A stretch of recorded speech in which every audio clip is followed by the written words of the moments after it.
Bienvenue sur Point de Mire, la chaîne YouTube qui garde toujours un œil sur les médias. Dans ce numéro, nous allons tenter de répondre à la question que nous a posée Mathieu. Comment expliquer le succès d'RMC? C'est parti, générique.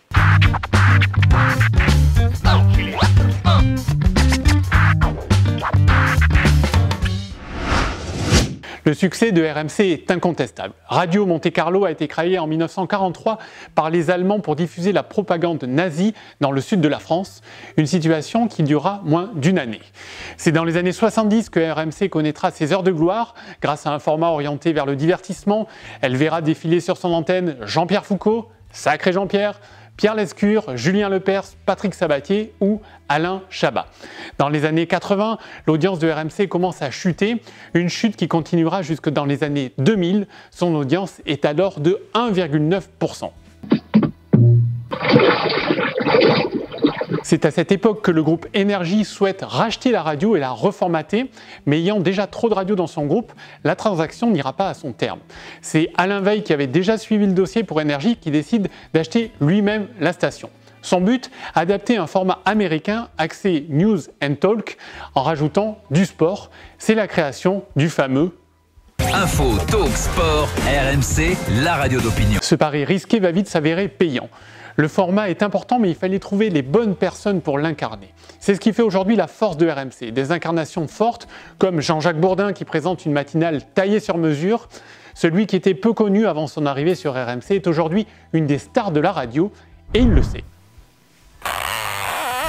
L'autre force de RMC, c'est de donner la parole à ses auditeurs. Dans la matinale, mais aussi dans les grandes gueules, Carrément Brunet ou 100% Bachelot, certains qualifieront ces émissions de démagogiques, de café du commerce ou de radio pour les chauffeurs de taxi, comme par exemple Nicolas Canteloup. Comment je prends un auditeur au hasard? Bonjour monsieur, je vous écoute. Ouais, salut Jacques, c'est René.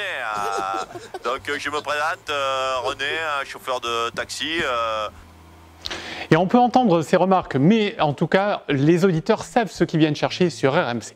Ces auditeurs viennent aussi chercher du sport. RMC a su devenir la radio incontournable dans ce domaine en déclinant au sport l'esprit de ses émissions d'actualité.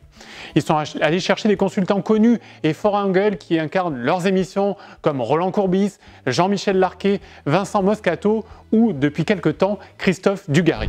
Alors, les débats, c'est bien, mais à un moment donné, on ne comprend pas vraiment les arguments des uns et des autres. Il y a aussi une stabilité dans sa grille, il y a seulement quelques réajustements afin de ne pas changer les habitudes des auditeurs.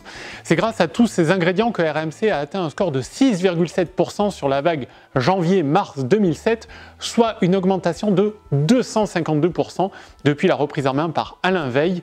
RMC dépasse désormais Europe 1. L'écart entre les deux stations est assez faible, sauf qu'il n'illustre pas forcément le succès de RMC. En effet, sa couverture géographique n'est pas à la hauteur de celle d'Europe 1. RMC dispose aujourd'hui de 271 fréquences contre 324 pour Europe 1. Il y a encore de nombreux endroits en France où on ne capte pas RMC. Son nombre de fréquences n'est pas prêt d'augmenter car peu de fréquences se libèrent en France, mais la station du groupe Next Radio TV entend continuer à creuser l'écart avec sa rivale, surtout si les audiences radio prennent à terme en compte l'écoute via Internet. On en reparlera prochainement. Car RMC profite aussi de la force de frappe du groupe Next Radio TV. Ainsi, certaines de ses émissions sont diffusées sur RMC Découverte, SFR Sport et bien évidemment BFM TV. Le groupe Next Radio TV est en pleine forme et RMC en profite. Depuis 10 ans, RMC est devenu rattrape magnifiquement la concurrence. Si vous avez aimé cette vidéo, laissez-nous un pouce en haut et abonnez-vous à notre chaîne en cliquant ici.